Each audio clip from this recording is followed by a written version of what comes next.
Hello and welcome everyone, wherever you're joining us from on the planet today. It's 2 in the afternoon here in London, where it's 33 degrees. In Grenada, we've got it's nine o'clock there, where Katerina, our chapter leader from Toronto, is managing today's production and tech. The other side of the world from Katerina, 9 p.m. in the evening over in Singapore, a place that I was once fortunate enough to call home. So some of you will be on the coffee right now, and some of you to the east of me are probably on the wine. I'm Matthew Gardner. I'm the chapter leader of Travel Massive London, and today's a big one. It is our first conversation exploring the findings from our travel creator economy study, which we did in partnership with Stay22. It's based on over 500 responses from more than 56 countries. So real data and a lot of it. For today's webinar, I am wearing a t-shirt, which is a gift from the Fort Myers Tourist Board in Southwest Florida. I mention that just because if there's any other tourist boards listening who also want to see me wearing their logo on a future webinar, then I am open to gifts, and I could particularly do with some more summer clothes. Now, 2 jobs for you guys listening into us today. Firstly, in the chat, tell me where you're listening to us from. Let's build the map. Then secondly, the Q&A box is open, so don't hoard your questions like snacks on a press trip. Fire them in, and we will get to as many of your questions as we can. We want this to be, your conversation as much as it is ours. So please do fire those questions in and keep them coming, and do not save them to the end.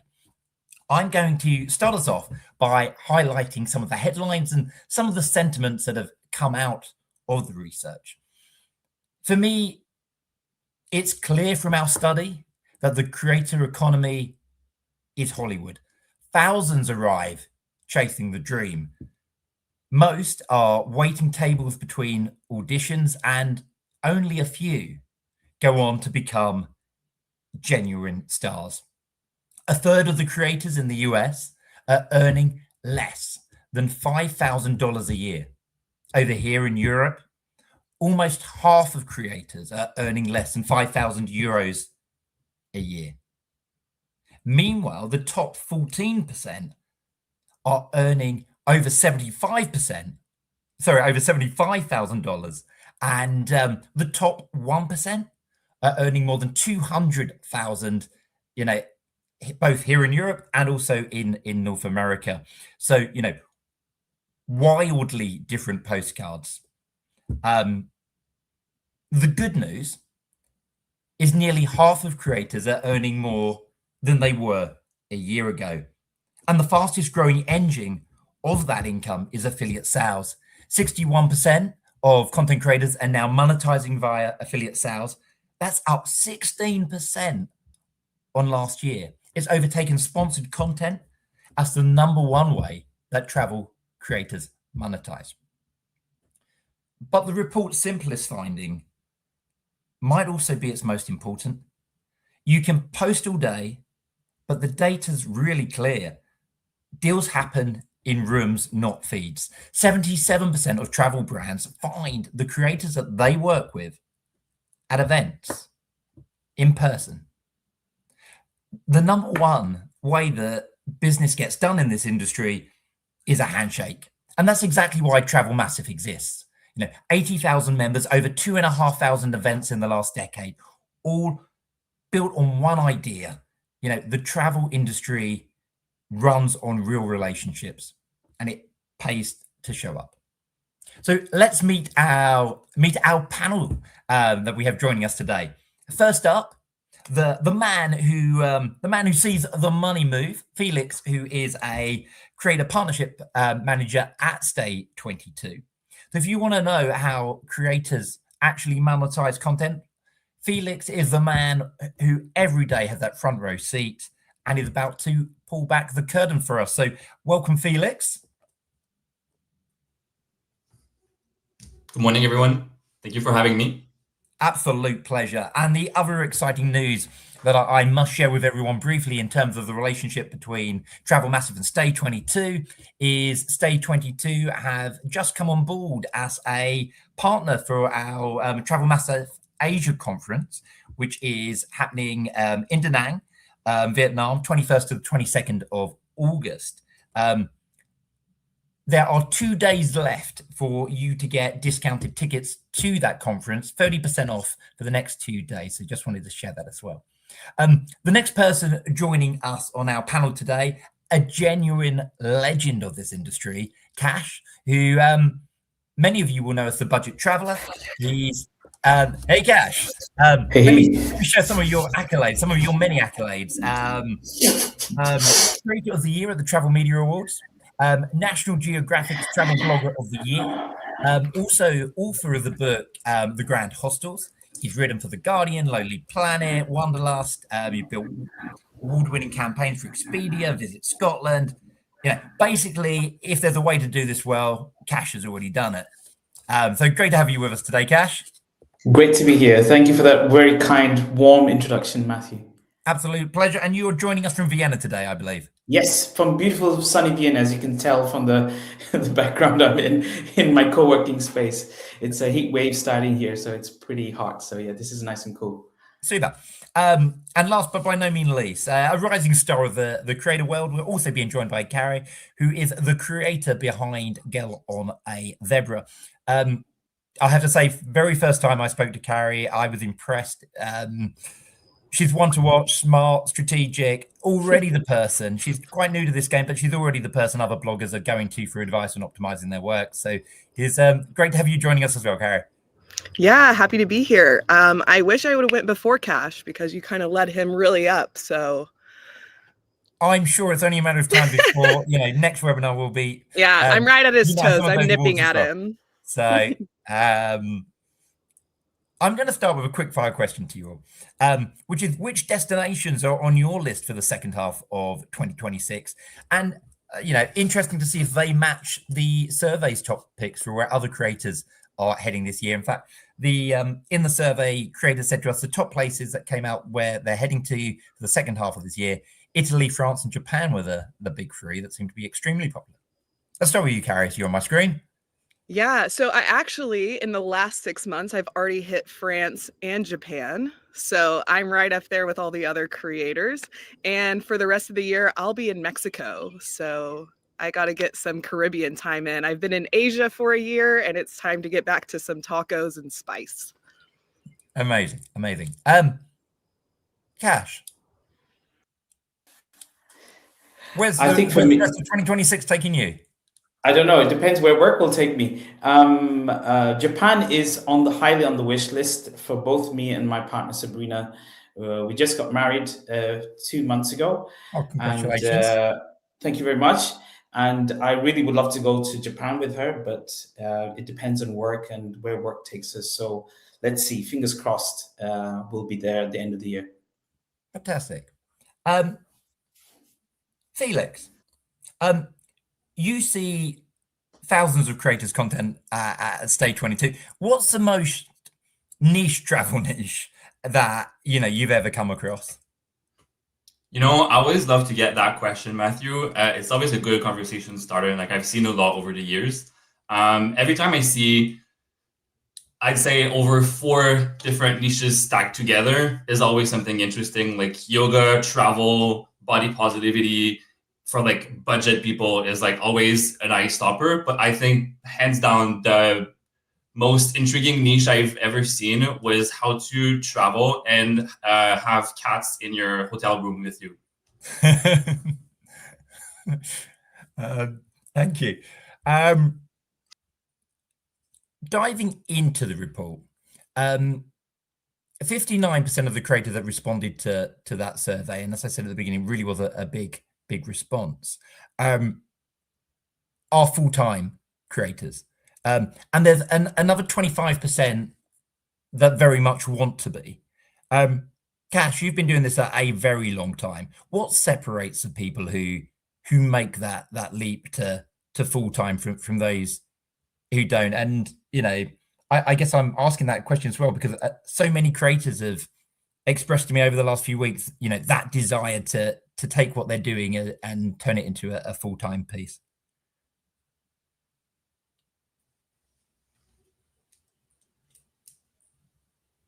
I'm sorry, can you repeat the question again?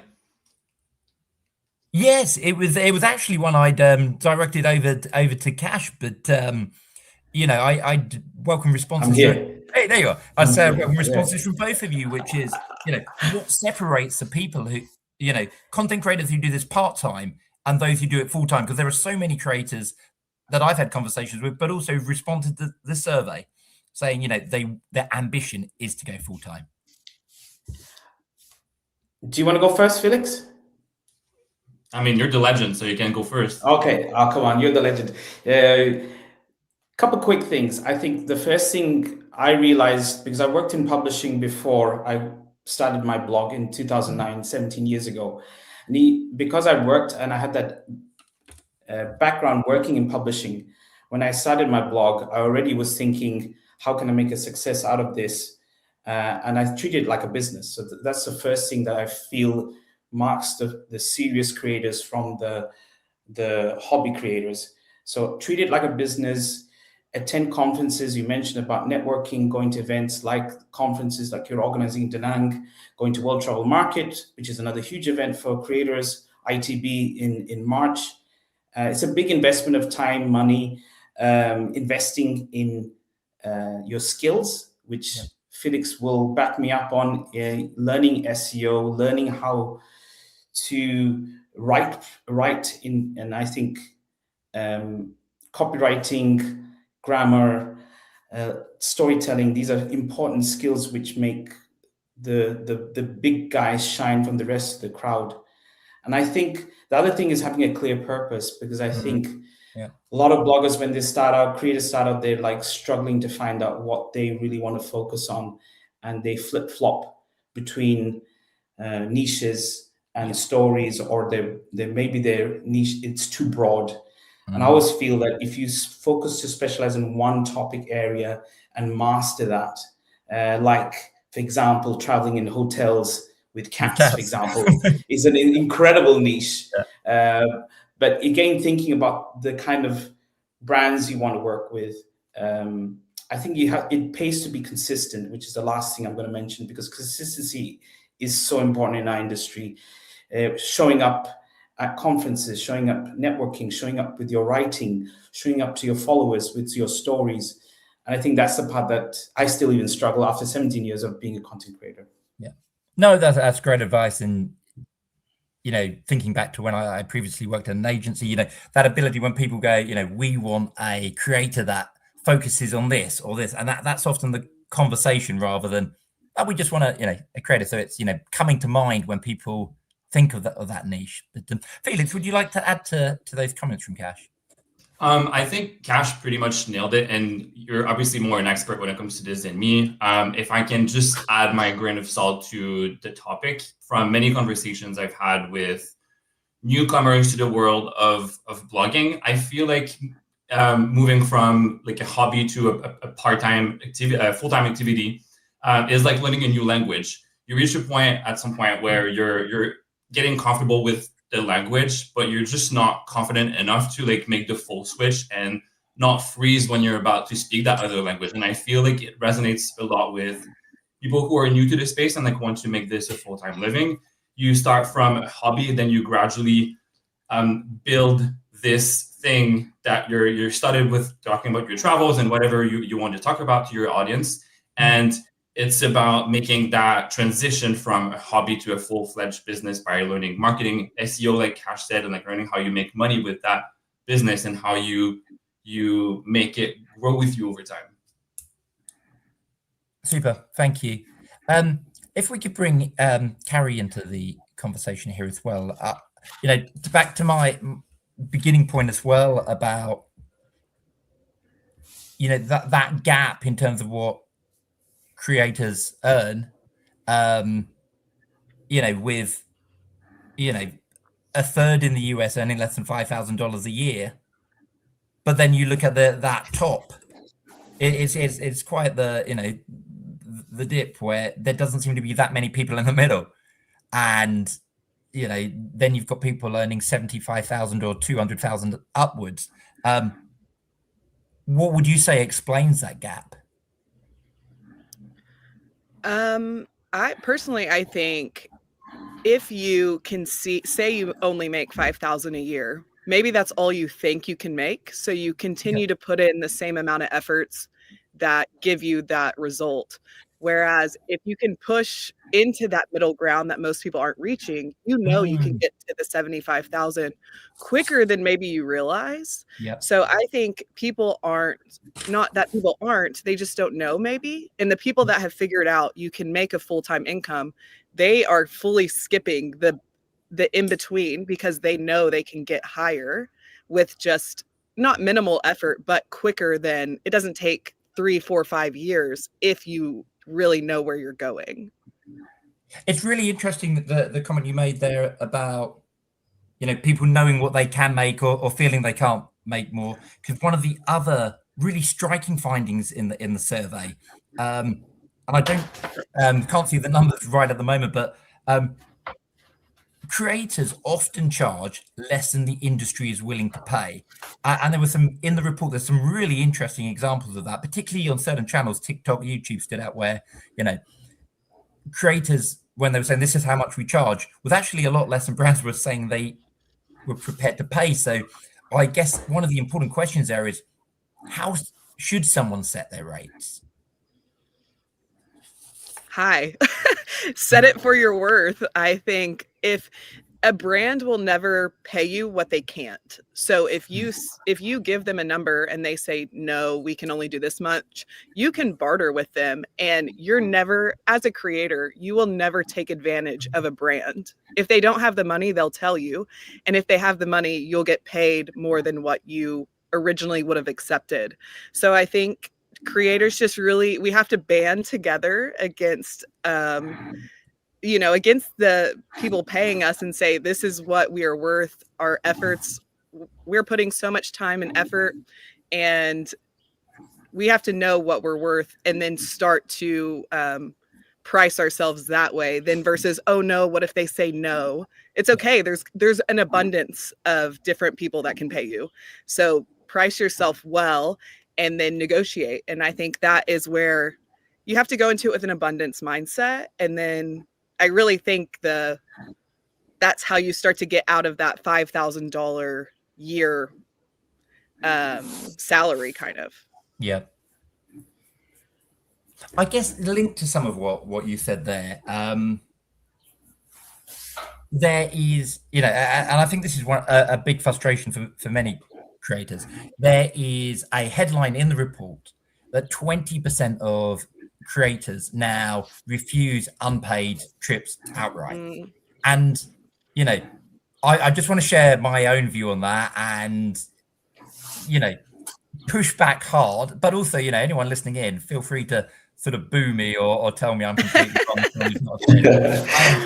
I understand the instinct of those people who say, I'm refusing to go on an unpaid trip. I get that. Nobody should work for free. And, the word, exposure has been used for far too long to, underpay talented people.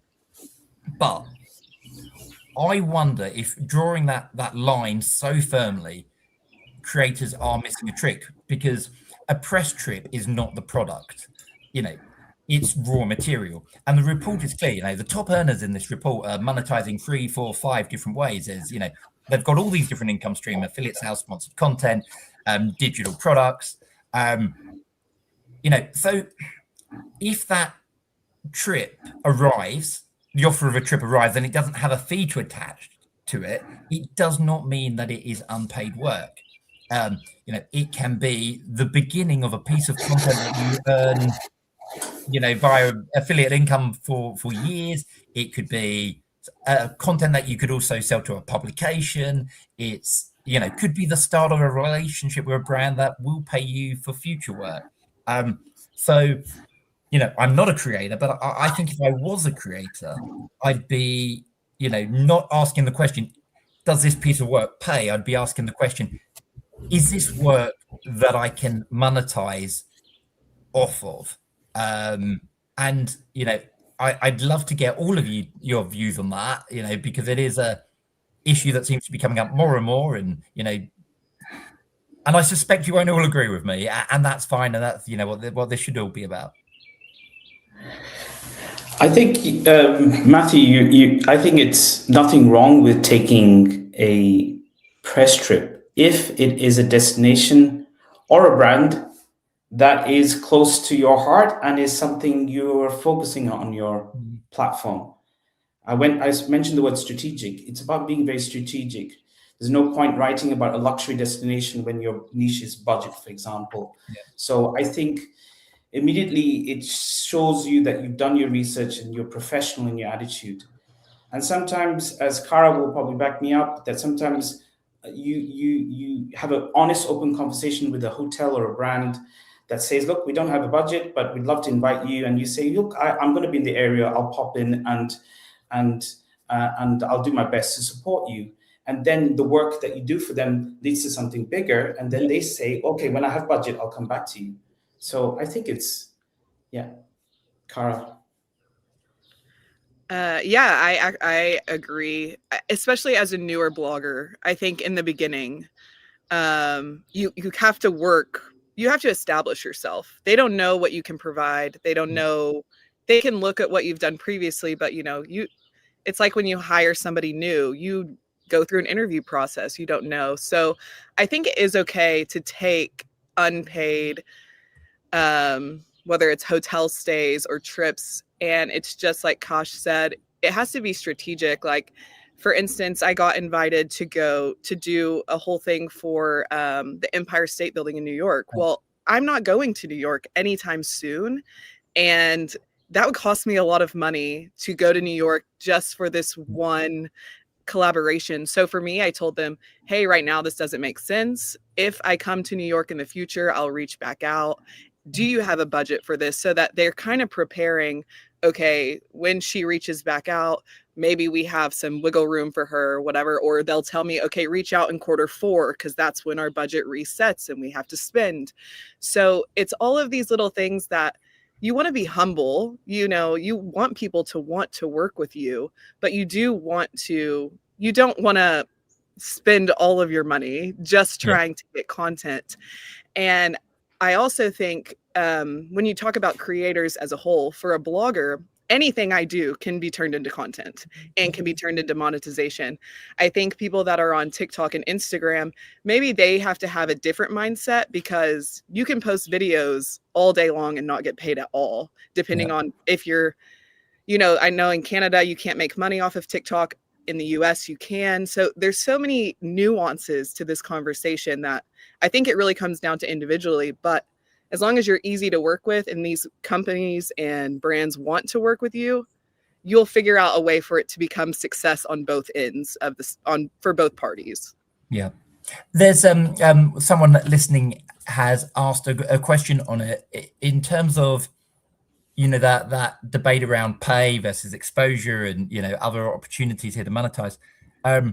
How much do you think the answer to that question depends on someone's followings and, audience size? I think that's a huge, that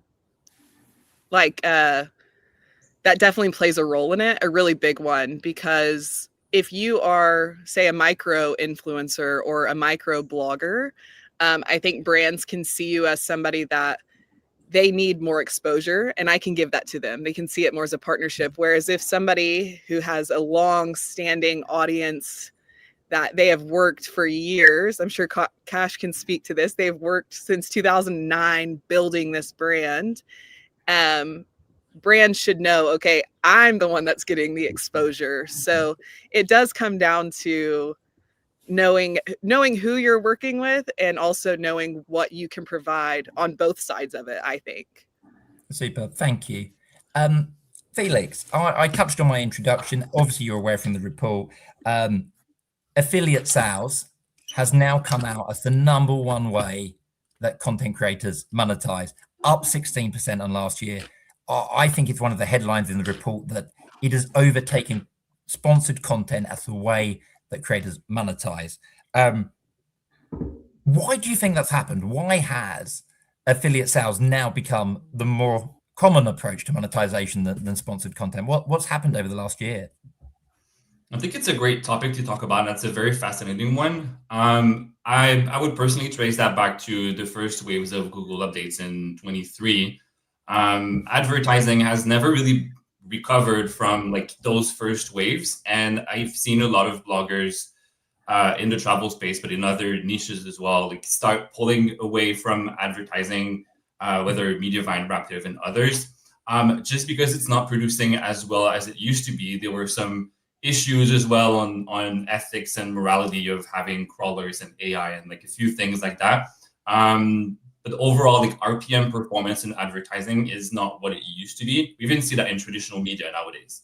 Back to sponsorships and destination campaigns and everything. That I can't speak fully about that topic, but my understanding from what I've heard from a few destinations is that the budget is not what it used to be, and the criteria is to select a creator or influencer for social media content is becoming more strict, and across the board, I see a lot more creators, even in regions that were historically reluctant to get into affiliate marketing, slowly starting to use that strategy more and more because they realize they get more freedom to create the content that they want. So instead of having deliverables with the destination, they will just pay from their own pocket to travel to whatever destination, and then they will write whatever content they want that aligns fully with their own brand, and then monetize the rest through affiliate marketing, hotels, activities, insurance, eSIM, car rental, and everything.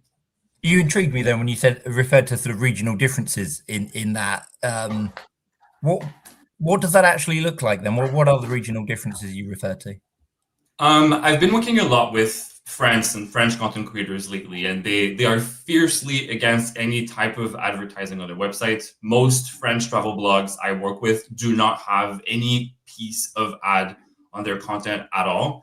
And a good majority of them to this day still only monetize from sponsorship with destinations. They all say that the budget is not what it used to be. And so they're gradually looking into affiliate marketing. And we see those like micro differences between different niches, like from Germany to the UK to the US and Canada. Yeah. Like, practices are not exactly the same in the world of content creation. A little bit like Kara said, that like TikTok is not monetizable in Canada versus the US. So like there you see like regional micro differences in practices overall. Yeah. Okay. I'd love to get your perspectives as well, Kara, ask creators on that topic of this growth in affiliate sales as now being the number one monetization platform.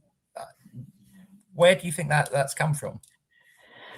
I think I was by the way, add to Felix, I was very reluctant to have Mediavine on my blog. I think I only added Mediavine just before the pandemic hit in 2019. That was 7 years after having my blog. And in the end of the day, I missed out on money on the table because it was advertising, and people are used to clicking on adverts and seeing content. As long as you don't have adverts popping up on every part of your blog page, and you have to keep that balance between user experience and ads, as long as you're not too greedy. But in terms of affiliate income, I think the word I've got circled on my pad is freedom. What all of us as creators want is the freedom to create the content that we want to write for our audience. And sometimes when you're doing sponsored content and you're doing destination content for brands, they tie you up in deliverables and things, and which is where Stay22 has been a game changer for me, because pre-Stay22, my passive income was on the down. I was hit twice by the Google core updates. My traffic was down, and I shifted my blog template with the help of a very good friend. I'm going to give him a shout out. He's called Chris Richardson from Try Assistant. If you need any help with your tech blog, changing your blog template, he put a lot of time and effort into helping me shift a new blog template, Cadence, and it just changed the speed of my blog. And Felix will probably know that from my conversations with him, how I was groaning at him, like I'm not making any money. What's going on? What am I doing wrong? And then suddenly my traffic and my passive income has just kept on growing. And it's just the one thing I wanted to add from a lady called Bridges and Balloons, Victoria. She said that the affiliate income she gets from Stay22 and other companies allows her to write about places that she wants to write on her family blog. And it gives her the freedom because she doesn't want to take gifted items whenever she does content on her blog. Yeah. Super. Thank you, Cash. What's your view, Carrie? When I came into like the blogging sphere, monetization was all I was thinking about. So I was figuring out what could make me the most money in the short amount of time, because I didn't have a job. I was just hoping I could make the blog work. And so affiliates were always a part of my business. As soon as I set my blog up, I was registering to Stay22, and I didn't know anything about it, but I was like, well, every blog I go and look at, I see that when I click on a hotel, it's connected to whatever this company is. And so did a bit of research and realized, okay, I'm already doing the work for whoever is reading my blog. So why not go the extra step and help them plan that next whatever, whether it be an activity, a car rental. And at that point, I couldn't have ads. You know, a lot of people don't know when they start blogging. I didn't know.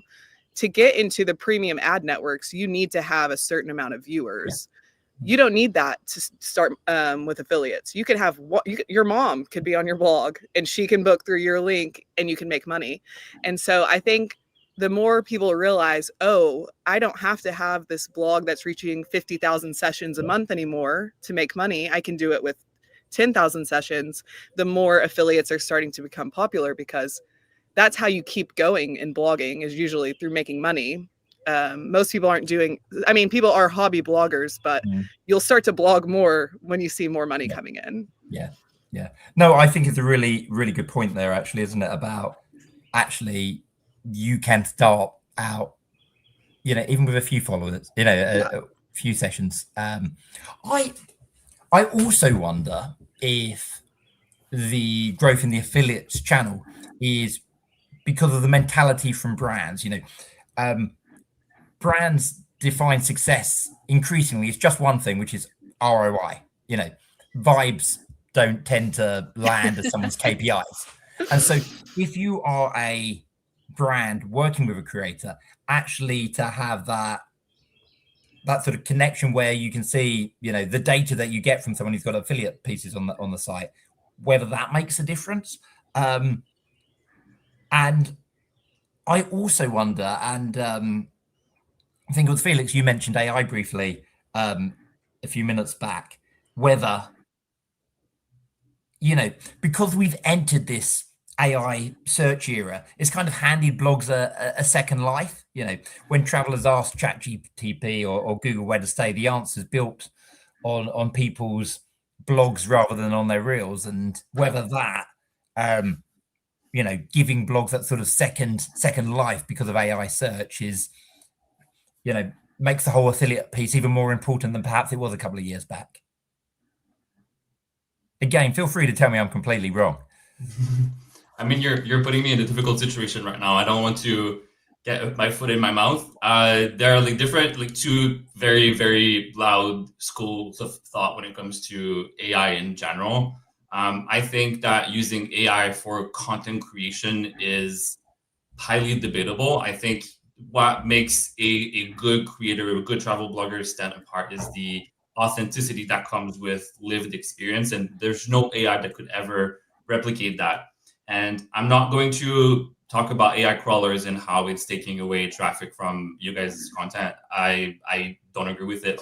Obviously, I think it's a terrible thing. And I really hope that something somewhere will happen at some point when it comes to that. I think where AI can be helpful as an assistant is really when you do research, or like on the marketing part of your content, like how to find a niche that is underutilized, how to find the right keywords, how to read through all of your data, whether from affiliates or from like Google Analytics or anything like that. And this is the kind of data that is difficult to compile by hand, and using AI to just pull those insights so that you can use them to your advantage when you're pitching to brands or destinations has a lot of value. And I'm trying to raise awareness about that as much as I can, because it's free. That comes with your daily operation, and not using it is not helping you grow, and AI can help you with that. Yeah, cool. Thank you very so much, Felix. Carrie, you said that you went into this, day one, wanting to make money. You were straight in with the affiliates piece. What was your sort of first real moment where you went, yeah, this is a business? And looking back over the last couple of years, what do you wish you had started sooner? The blog, first off. I wish I would have started that sooner. I think I realized it could be an actual business when I made my first $1,000 from multiple income streams. So like in 1 month, I made $1,000 coming from like 3 or 4 different places. And I just realized, okay, well, if I can make $1,000, I can make 2,000, 3,000, 4,000. I can make as much as I want. The internet is a beautiful place that I can put as much content as I want into it. But when I first started, because I was so, I needed to make it work. I was strategic, but in the wrong way. I was writing about multiple places that I thought, like a where to stay in Destin, Florida article. And then the very next article would be where to stay in London. And those two don't correlate other than their hotels. So Google wasn't recognizing what I was talking about or who I was or why they should rank me. And so when I really started to figure out what to do, I started to write about, if I was going to write about Destin, Florida, I was going to write everything about Destin, Florida I could find, where to stay, what to do, the best beaches to go to, a review of that beach, what it's like in the summer, what it's like in this, like everything I could think of. And then Google realized, oh, she knows what she's talking about because she has all of this to back it up. Let's start ranking her.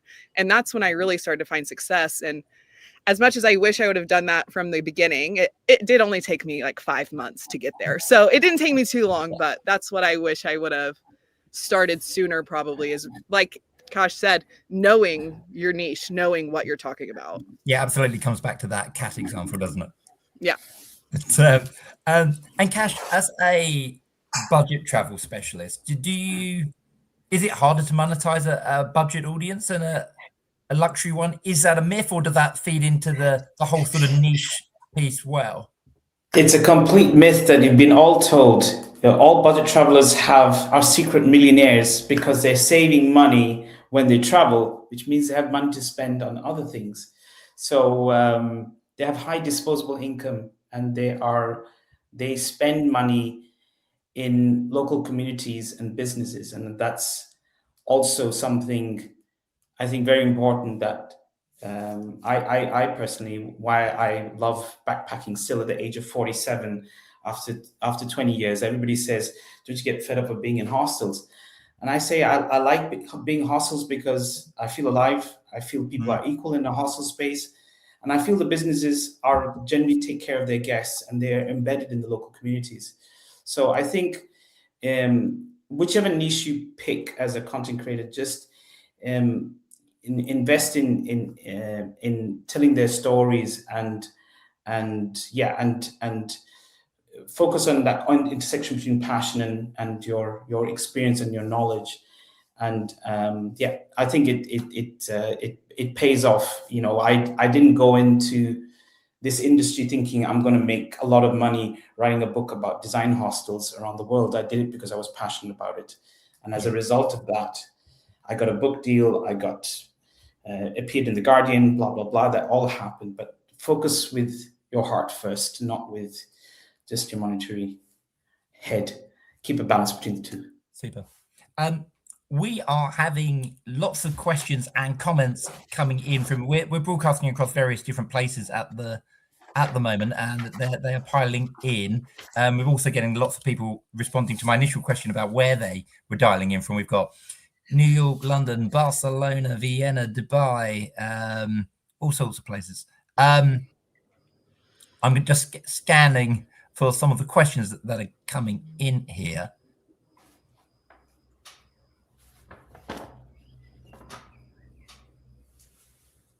Someone's asking about the piece about how deals are being formed in the first place.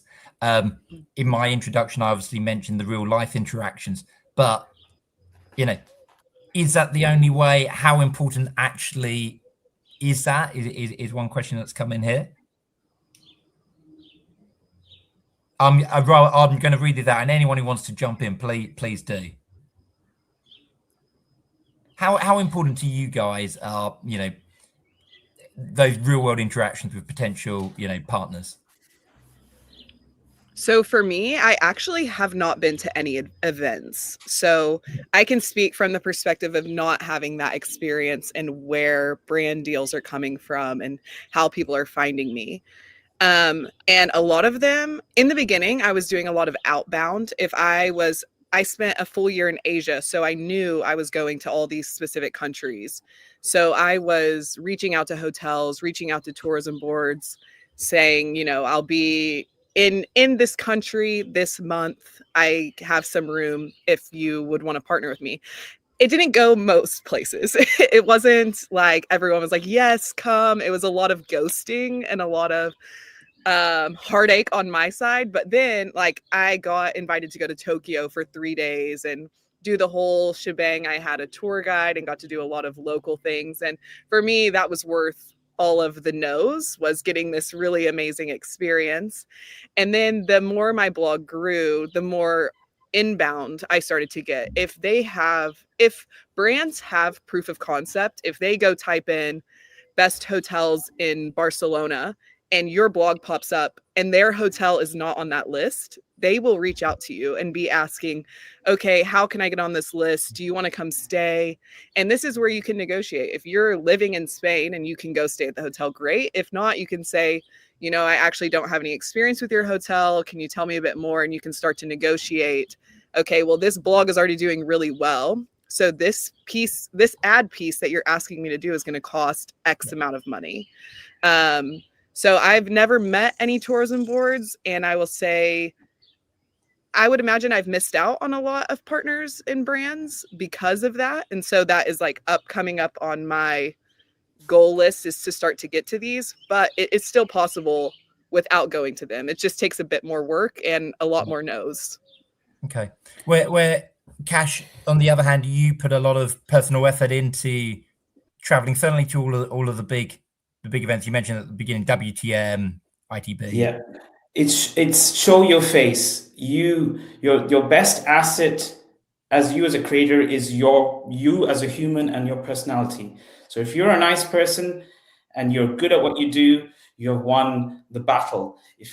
No matter how good you are, if you're an absolute arsehole, you will find brands will not want to work with you. So be nice, be human, show an interest in other people's work, go to conferences, do your research. When you meet brands, make an effort to know something about what they're doing.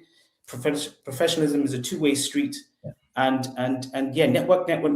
This Cara will tell you it takes hours and years of building a business, and sometimes you'll have a meeting 10 years ago at World Travel Market, and then you'll get an email saying finally got the budget.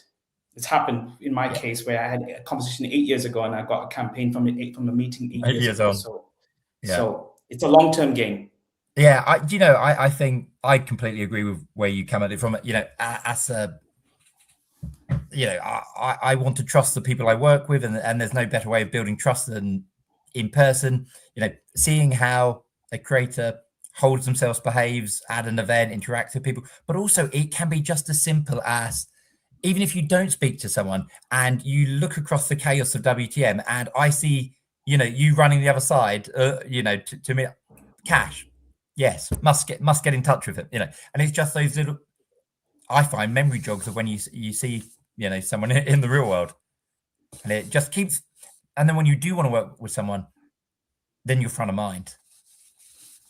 There's a question here. Do most travel content creators have blogs? Certainly from the ones that responded to the survey, the answer to that is definitely yes. That question continues though, are blogs as popular as they used to be? Now, I have my views on that, but I love your views. I think blogging's making a comeback. I think a lot of people there are a lot of people in this chat who were been blogging for almost as long as I've been, for 17 years.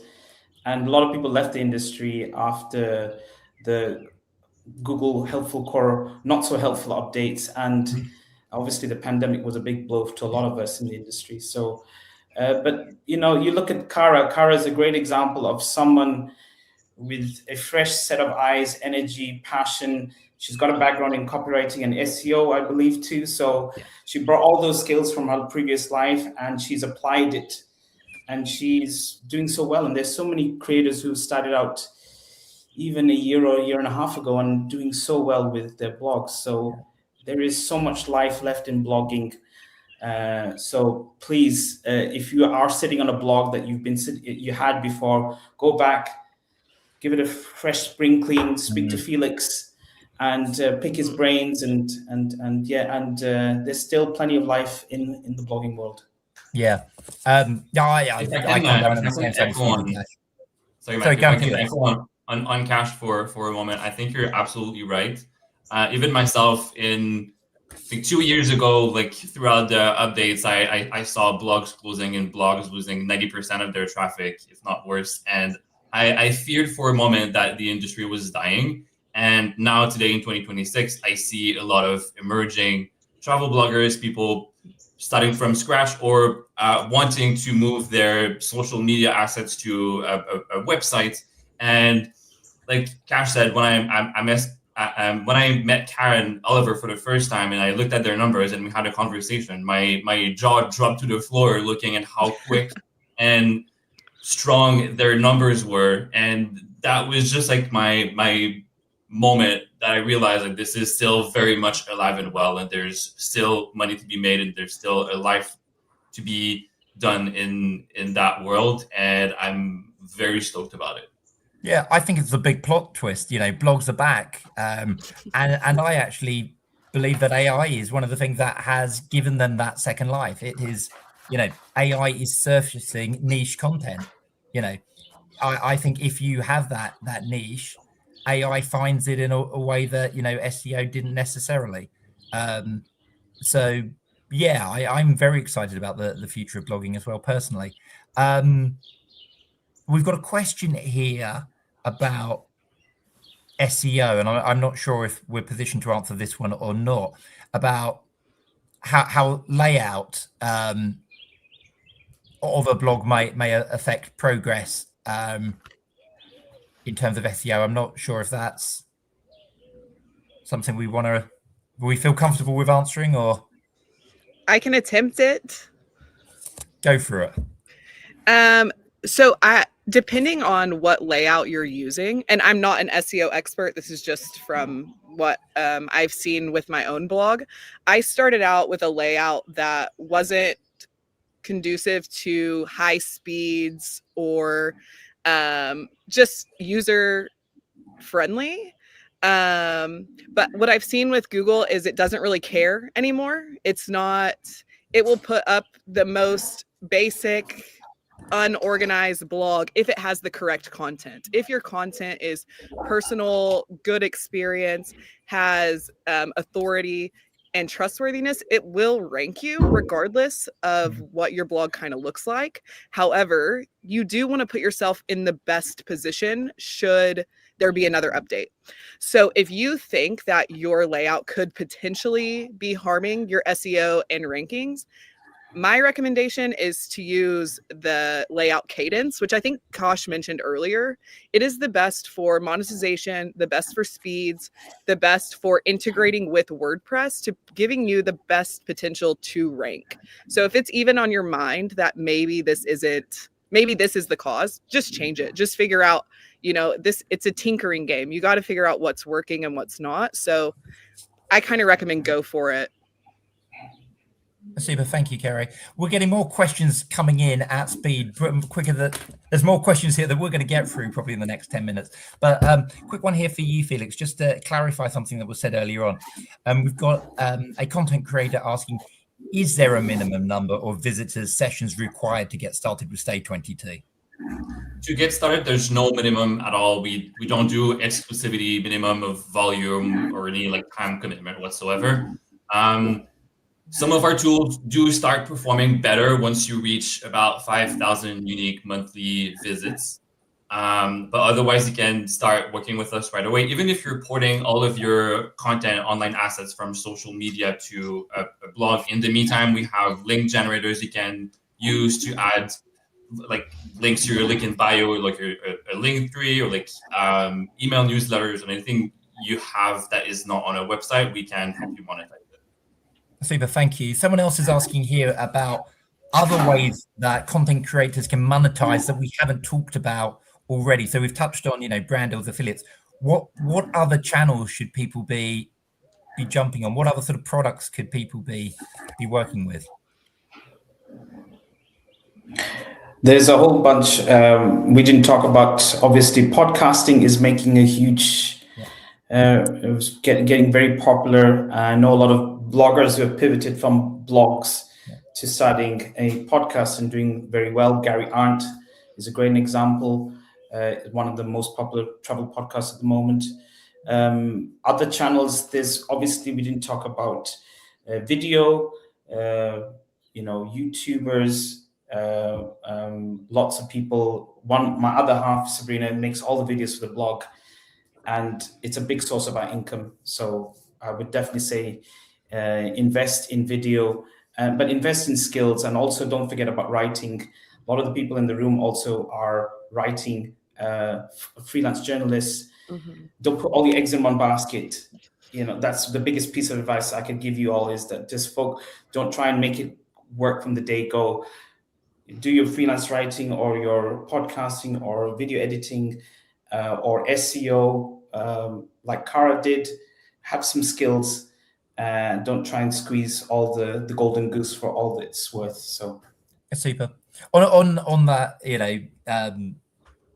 that notion of diversifying. Someone else has asked about YouTube. How does YouTube stack up as an opportunity for monetization and for earning potential against some of the other platforms that we've discussed?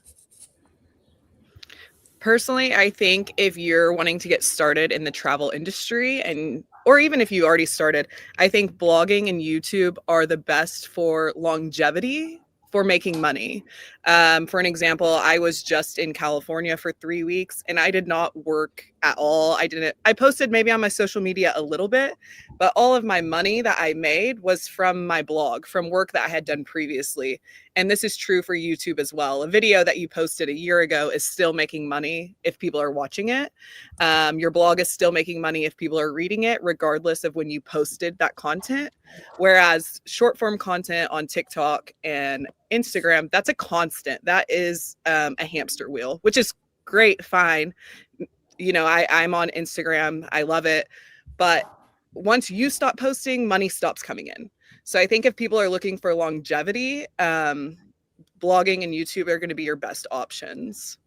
Okay, great. Thank you.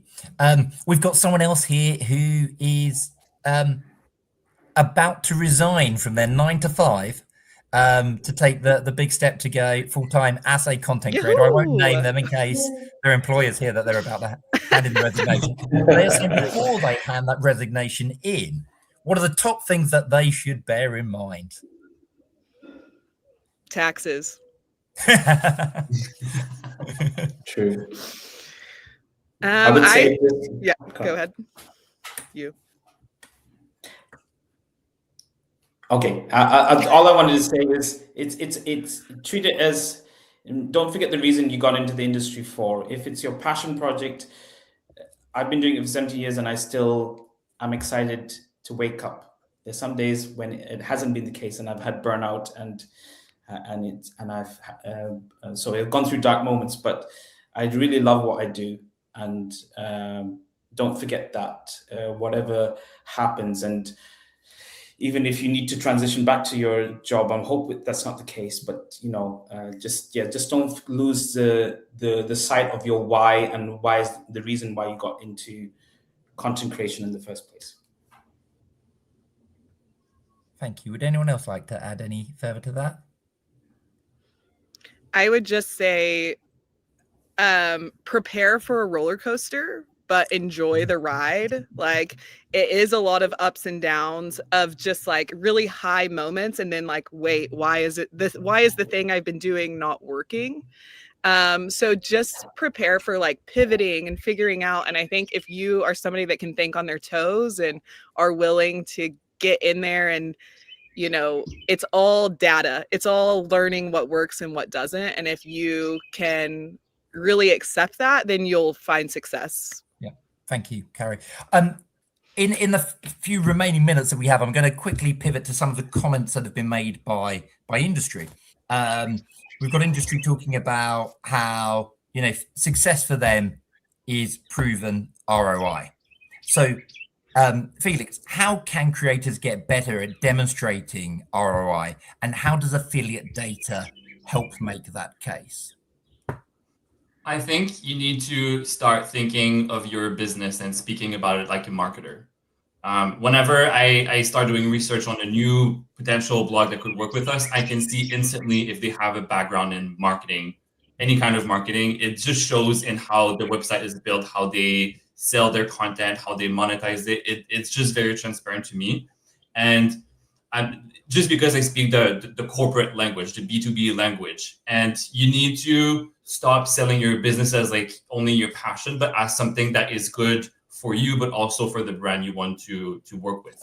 Affiliate data can help you with it. Just showing a destination, what kind of engagement is going to their destination, how people react to this kind of content specifically for a destination, is something that most destinations don't get when they start getting the pitch from a creator.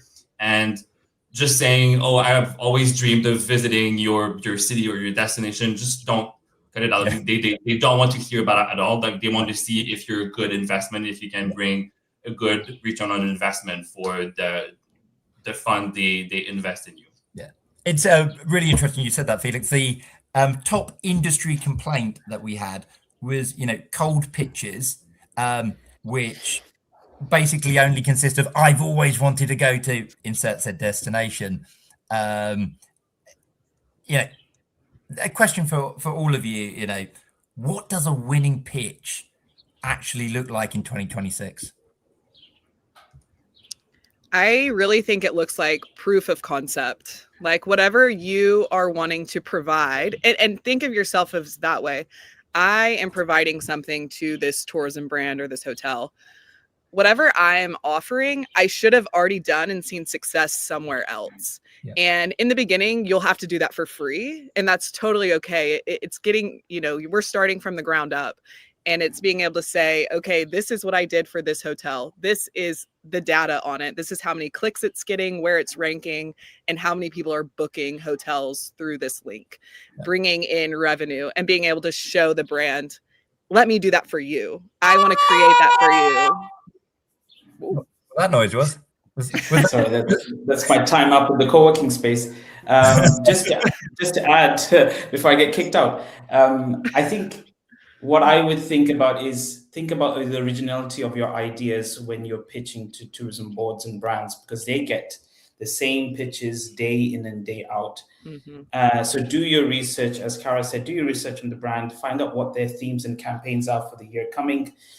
So the moment you have shown that you've invested time in knowing what their destination is about, so many creators go into meetings cold and turn up and say, as Felix said, I just want to go to your destination, and immediately the walls shut down. So just make that effort to know what the destination is planning.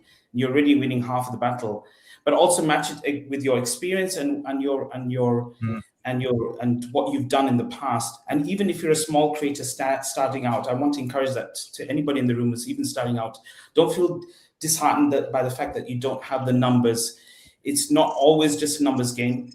it's also about the passion you bring, your storytelling expertise, and the originality of your ideas. If you have a really good idea, I've started a new project called Analog Weekends, which is sponsored by Stay22, by the way. So thank you to them. It's all about how to travel analog without using your phone. It's a new project, new idea.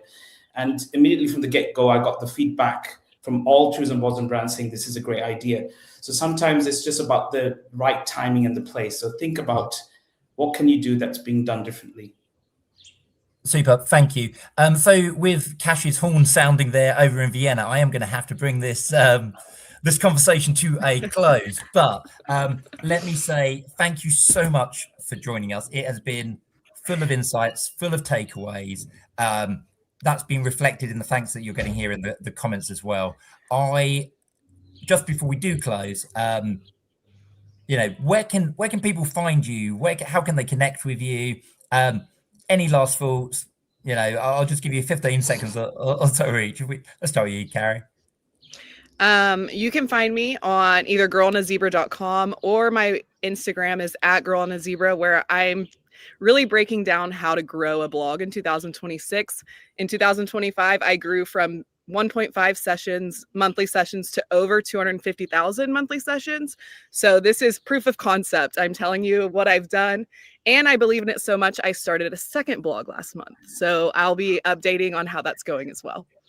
Fantastic. Thank you very much, Cash. You can find me at budgettraveler.org, Instagram Budget Traveler. You can find me on LinkedIn for those of you there, and you can find me real life at a conference. I'll be at Traverse in Hamburg, a great content creation conference, and World Travel Market in London in November. Great, thank you, Felix. Yes, you can reach me on LinkedIn, Instagram, felix.stay22. Or just send me an email at felix@stay22.com. Do take the time to scan that slide here, that QR code, to get the Travel Massive report. Lots of amazing finds in there. There's a lot of work in it, and we want the whole community to benefit from it. So take the time, and thank you all for this morning. Thank you, Felix. It really is a valuable tool, packed with insight, that report is. And, you know, it should help industry creators work better together, and it should help, you know, creators monetize further on the work that they're doing. So, yes, if you missed that QR code, you'll also find it on the Travel Massive website. Final thing for me to say is thank you ever so much for all of you that joined us today. We've had several hundred people listening in and stay with us throughout. So thank you ever so much for your time. We really appreciate it, and hopefully see you all on the next one. And yeah, once again, Cash, Carrie, Felix, thank you ever so much. Take care, everyone. You. Thank you. See you soon, guys.